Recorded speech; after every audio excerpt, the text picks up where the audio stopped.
Salut tout le monde, ici Jocelyn Legault de Musimaniacs. Salut Denis! Hey, Denis Lemière de Cinémaniacs, mais là, on fait de la musique. Yeah! Puis c'est drôle parce que là, je sens que tu avais quand même une certaine attente à cet album-là. Enfin, Jocelyn qui fait de la musique que j'aime!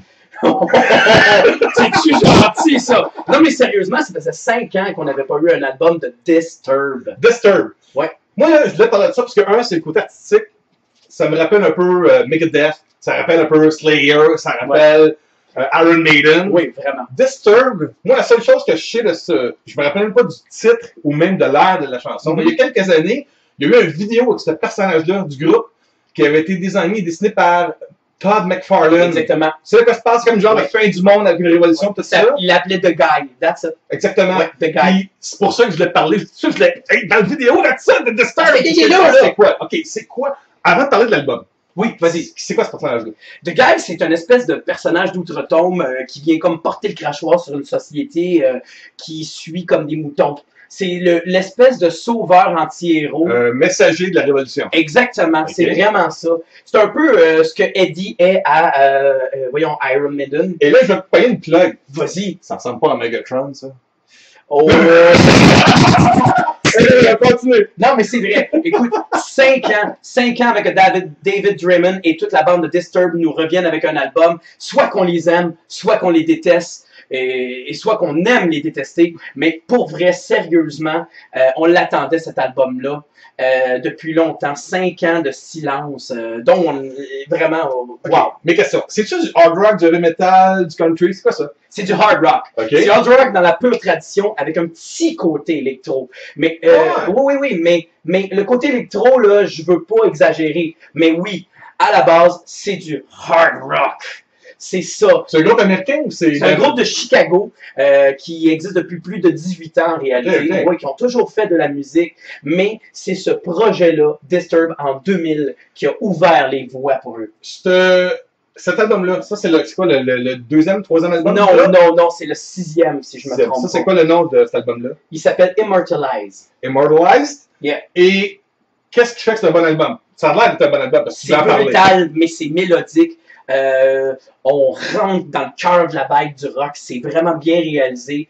C'est quand même Kevin Churko qui a réalisé des albums de Five Finger Death Punch. C'est un gars qui va aller chercher le détail pour aller chercher une brutalité, mais en même temps aller jouer avec une mélodie indéniable. C'est une grande force, parce que jouer du heavy, c'est facile. Là. Faire bûcher les instruments, c'est correct. C'est ça. Mais faire sonner les choses avec une certaine...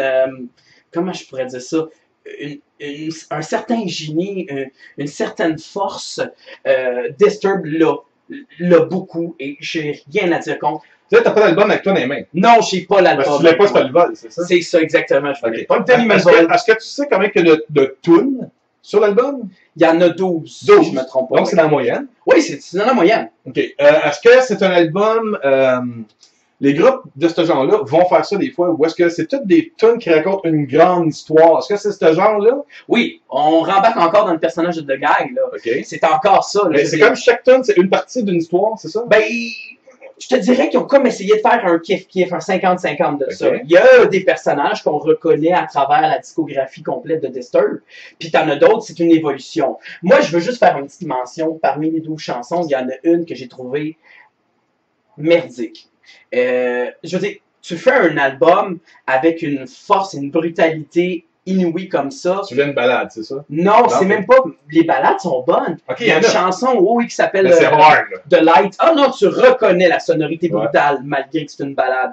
Mais il y a une belle sagesse, une belle maturité, puis une belle apprentissage dans cet album-là. Mais moi, la chanson Fire It Up, qui parle de faire de la musique sous influence, moi, je trouve ça carrément inutile. C'est venu même scraper la lignée de l'album, je trouve, la lignée de l'ambiance. Mais sinon, il y a un petit peu des intros trop longs sur cet album-là. C'est la seule bémol que je peux dire. Parce que sinon, sincèrement, tu vas être servi si tu as besoin de quelque chose qui frappe dans le dash. Ça fait un bout que j'ai pas acheté d'album, puis le dernier que j'ai acheté, j'ai été influencé par la sortie au cinéma IMAX de Metallica. C'est le dernier disque que j'ai acheté, puis avant ça, je pense que ça faisait 10 ans que je l'ai pas acheté. C'est pas parce que je veux pas acheter des produits, c'est juste que je suis beaucoup plus cinéphile que musicoman, qu'on dit? Comment on dit ça? Tu sais, amateur de musique. Mélomane, de comment? Mélomane. Ce que je veux dire, en gros, c'est que, est-ce que ça se vend en CD, ça?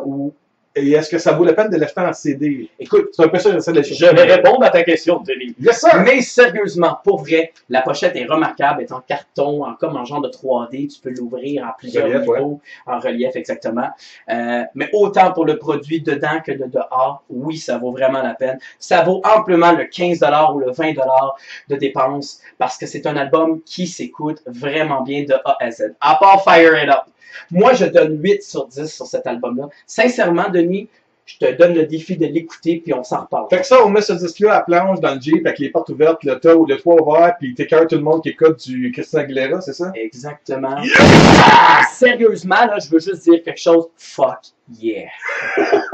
Alright, ben, moi, je veux juste conclure en disant de la lumière de Cinémaniacs. On était avec Jocelyn Legault de Musimaniacs, puis oubliez pas de nous donner vos suggestions. Continuez à nous suivre. Merci beaucoup. Donnez-nous vos opinions. À très bientôt. Yes! Bye bye!